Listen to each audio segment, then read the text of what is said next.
Today I wanted to talk about why outlines are bullshit. So essentially kind of what I've been thinking about a lot lately is that, I've been struggling kind of a lot lately to get anything written. And it's become this very, very frustrating thing for me because I'm sitting here like, okay, well, what the hell am I supposed to do? You know what I mean? Like, I need to write. That's what I feel like I very much should be doing. And yet, yes, I've written quite a few blog posts in the last few days. If you follow my blog, narcissadeville.com, you may have seen that I posted several blogs in the last 3 days. The last 2 days, I think I posted like 3 blogs. But for some reason, I haven't been able to work on any kind of novel. I've got a lot of essays and things like that I've been doing, but everything else that I know that I need to be doing and that I want to be working on, for some reason, I can't seem to make it happen. So it's really, really frustrating to me. And I've been struggling a lot to figure out what the hell the problem is and why it is that I'm struggling so hard to get anything new written. And one of the things that I know is part of it is that I am the sort of person that as a writer, I am what is called a pantser, which is someone who flies by the seat of their pants while writing. We don't typically have an outline. You know generally what the story is going to be about, but I'm not the sort of person who, takes the time to like chapter by chapter outline and really, really specifically know in great detail what the story is going to be about in depth. But one of the things I wanted to do for this particular work in progress, because it's part of an overarching series, was I thought, okay, it's nice to go by the seat of your pants, as it were, but ultimately it's kind of important that I be able to see what the hell I'm doing. You know what I mean? Like at the end of the day, I need to know where this is going, where I've been, and where we're going in the future. And there's really no way to do that for me without having this conversation and actually saying, okay, I have to figure out what is going on in each book. So I have to be a little more organized than that. And I had to make an outline. And so I did for the second book, and I'm very, very excited with the outline I have so far and with the ideas that I have going so far. And I'm happy about that aspect of it.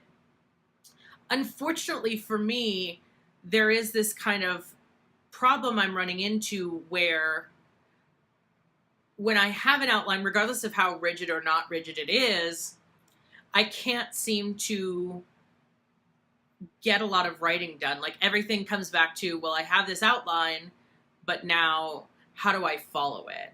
And so I'm the sort of person that I really struggle with outlines, and I recognize why they're necessary and I recognize why they're important, but it tends to be this thing where I don't feel like I'm getting good use out of them. I don't feel like I use them properly. And it becomes very, very frustrating to me. And so I continuously get into this cycle where it's like, okay, I create these outlines thinking I'm doing myself a favor, and then not actually, because I struggle to actually get anything written when I have an outline. And part of, I think, what the problem is too is, I was talking to one of my friends about this who's also a writer, and one of the things she pointed out is she's like, the thing about outlines is it's like, do you want to do the work now or do you want to do the work in editing? And I know that for me, editing is one of the most tedious processes, and I know that's true for YouTube, I know that's true for podcasts, I know that's true especially for writing. And the difference, of course, being that a 40-minute video may take, a couple hours, whereas a novel could take weeks and months and years. And so it becomes this thing where it's like, you know, I feel like it would be a good idea for me to outline, and I recognize that it's probably a better idea for me to outline my story rather than spend my editing time trying to kind of figure out the story and work backwards.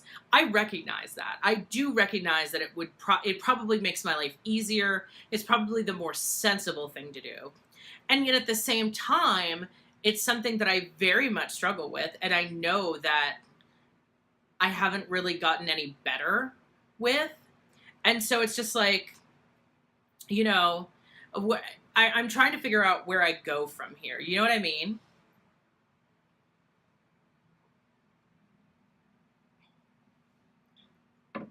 Like at a certain point, you know, you're focusing so hard on trying to get something written. And I think, you know, I talked about this in a blog because I was facing sort of this like huge existential crisis of like, I need to be writing. I want to be writing. And yet, what am I not doing? You know, everything is kind of focusing very, very heavily on YouTube. And that isn't a problem. And that's not something I'm complaining about because obviously I made the decision to start doing YouTube. I made the decision to invest in YouTube as I have been doing. And I'm very, very happy to have done so. I'm very, very happy with what I'm doing currently. I'm very much enjoying all of this. But at that same time, and by that same token, there is also this issue of now I'm trying to balance everything, right? So much time is being dedicated to working on YouTube that really everything that isn't everything that isn't my day job is doing this. And so I was having sort of an existential crisis because I felt like I should be blogging. You know what I mean?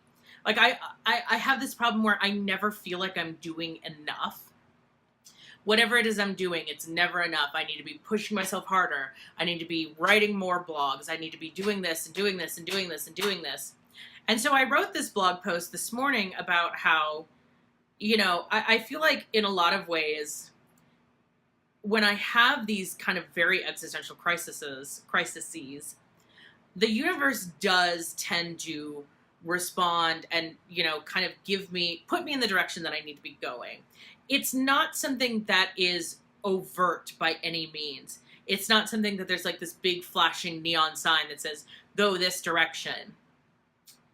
But there is a very clear message that I think is being received by me that says, okay, this is how you're feeling. Now here's how you get past it. I needed to hear it from this particular writing blog that I follow called Writer Unboxed, and I shared that link to that in my blog post, and I'll share the link to both my blog and the Writer Unboxed blog in the description box. But essentially what the point of it all was that a lot of times we as writers get stuck in this idea of what we should be doing. We get stuck in this idea of where we should be, where we need to be, and kind of this idea of, you know, when you're looking so much towards the end result and you're always like thinking about where you're going to be, sometimes there's that a possibility where you almost stop yourself because you're like, I need to actually be doing something, but instead you're spiraling in your own circle of why you're not doing what you need to be doing. And the way I kind of look at, you know, and the way I've tried to look at YouTube is that it's not writing, but it is a way to tell my story and get my story out there. And it's also a way for me to put out there, you know, to get myself out there a little bit more. It's a way for me to showcase who I am, to showcase what it is I believe in, what I'm about, all that jazz. So for me, while this is not writing per se, I can still talk about writing as I am currently. I can still talk about, I can still put things out there to, you know, further my brand. And that's really a lot of what YouTube is. So, you know, no, it's not what I always thought I should be doing, but maybe I'm here because the universe wants me here. And I think that's something that a lot of writers deal with when you're a creative person who is not creating. You almost feel like I'm a fraud. There's that aspect of being a creative person who, when you're not creating, you think, well, then I'm not really a creator. I'm not really an artist. I'm not really a writer. I'm not really this because I'm not doing it currently, and therefore I can't call myself this because that would be, you know, that would make me a fraud. That would make me a liar. I can't say that I'm something but not ever actually do it. And I recognize that so much. Like, I recognize that that's what a lot of this is that I feel like, you know, there's that, it goes back to the full thing in the article of I should be writing, but currently I'm not. So what do I do to change that? What do I do to make it so I can write? And I think that might be one of the biggest mistakes I may be making right now, is that I'm trying to split myself in every direction because I feel like I'm not doing enough. And I have to get over that because that's just some Virgo bullshit. You know? I was talking to one of my girlfriends and I was telling her, you know, all the things I do. And she's like, God, I don't even know how you can do all that. Like, I've had a few different people tell me that the amount of stuff I do just on itself is impressive. And I think it's very easy for me in my head to say, well, it's nothing, because I do it all the time and I'm used to doing it all the time. But obviously, if I'm not writing, if I'm, you know, feel exhausted all the goddamn time, obviously there's something I'm not doing right.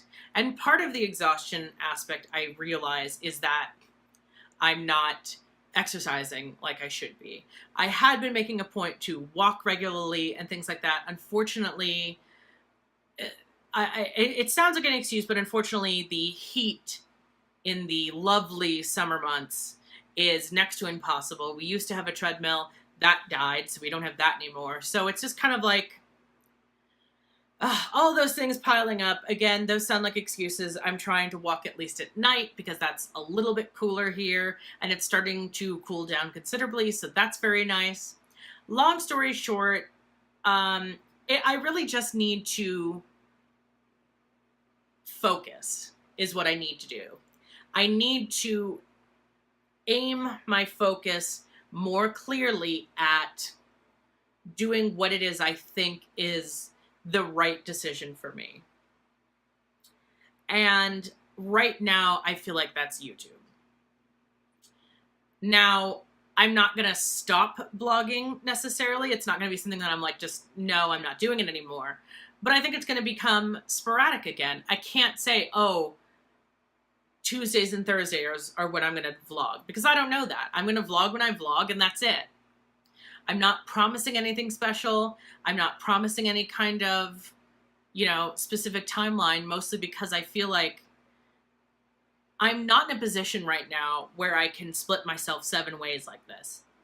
You know, if this were my full-time job, if YouTube were my full-time job, and blogging and doing all of this were my full-time job, that's all I need to do and that's all that's paying my bills, I could conceivably consider, you know, doing everything that I want to do. I could blog, I could do podcasts, I could do YouTube videos, because that's the whole of what I'm doing. But right now, with, you know, my full-time job and doing YouTube and doing blogs and doing a podcast and trying to actually write on top of that, it's just not fair to me. It's not realistic to me. And though nobody's ever asked me to do that, I have to tell myself this is not the way to go. So, yeah, I feel like I could continue on kind of forever on the same points, but essentially the lesson here for me is I need to get over myself. I need to get over my feeling of not doing enough and actually focus on the things that are important to me. Because at the end of the day, if writing is the thing that's the most important to me, and it is something that I love doing, and I mean fiction writing, not necessarily blogging, then it's something that I need to put the focus on. And that's all there is to it.